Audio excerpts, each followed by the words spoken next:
Playing Ruffy and The Riverside has been like jumping back into the past, like way back into the good old days of PS1, PS2, and more specifically, Nintendo 64 platforming.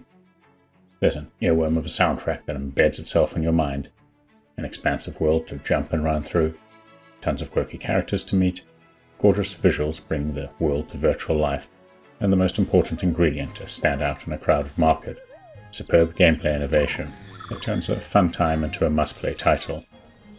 And that is exactly what Ruffy and The Riverside is, a must-play platformer for all platformer fans who want the nostalgia of the past, running on modern engines and hardware.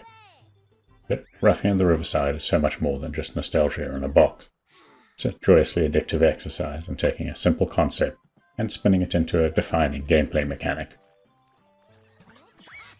Sure, the basic action platforming rulebook is at play here, with melee attacks, a gliding system, and a butt smash to deal with certain enemies to go along with traditional platforming shenanigans. There are platforms to pounce around on, spike traps to avoid, and puzzle areas to navigate. But what really shines a light on Ruffy's already colourful world is the main gameplay trick, the swap. Ruffy has the god-level ability to transform one object into another by swapping textures around, essentially changing its look and properties. This really simple concept elevates a good platformer into a great one, creating a myriad of charmingly inventive gameplay moments. These range from the more obvious uses of the mechanic to think-outside-the-box moments that are always a highlight. Need to get to the top of a cliff but can't find a path there? Just copy a vine texture and turn that waterfall in front of you into a giant vine to climb.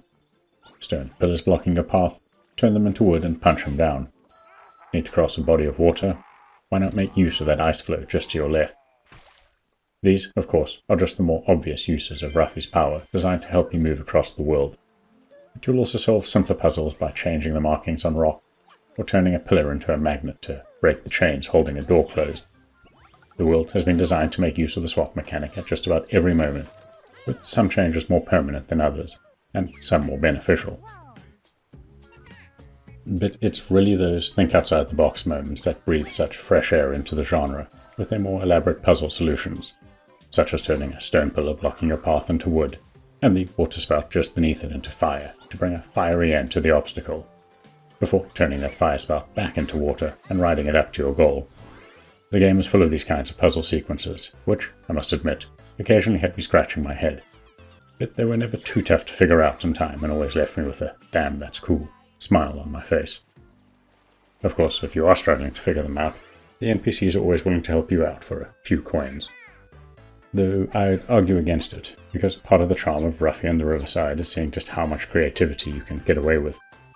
There are obviously limitations to what the swap mechanic can achieve, as, if there weren't, you'd probably be able to break the game in ways the developer hadn't conceived. Still, it's rather surprising at the level of leeway you're given to play around with the world and its textures and properties.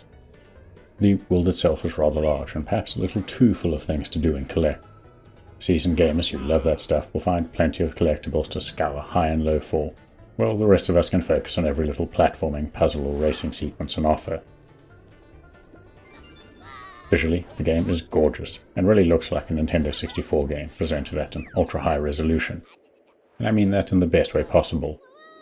The world and its segmented areas are gorgeously colourful and exude personality. The art style, which goes back to that 90s block aesthetic while using 2D sprites in a 3D world, is just stunningly realised, bringing to mind classics like Super Mario 64 and Banjo-Kazooie.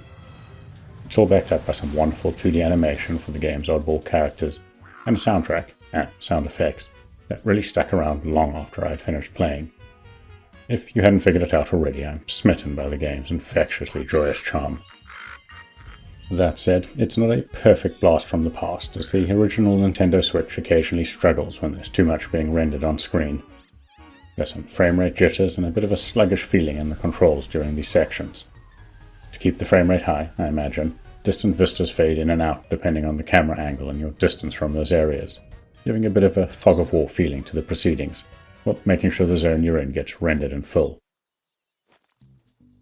Ruffy and The Riverside is easily one of the better nostalgia-tinged platformers of late. Its gorgeous visuals and enthusiastic characters are elevated by one of the more fun gaming mechanics in recent years. It'll have you spending hours swapping around textures and properties just to see what can be done. performance issues on the original Switch aside, developer Socrates Laboratories has developed an impressive and fantastic debut title that platforming fans should play. If you've got this far, please consider giving the video a like and maybe subscribing to our channel, as it helps us grow.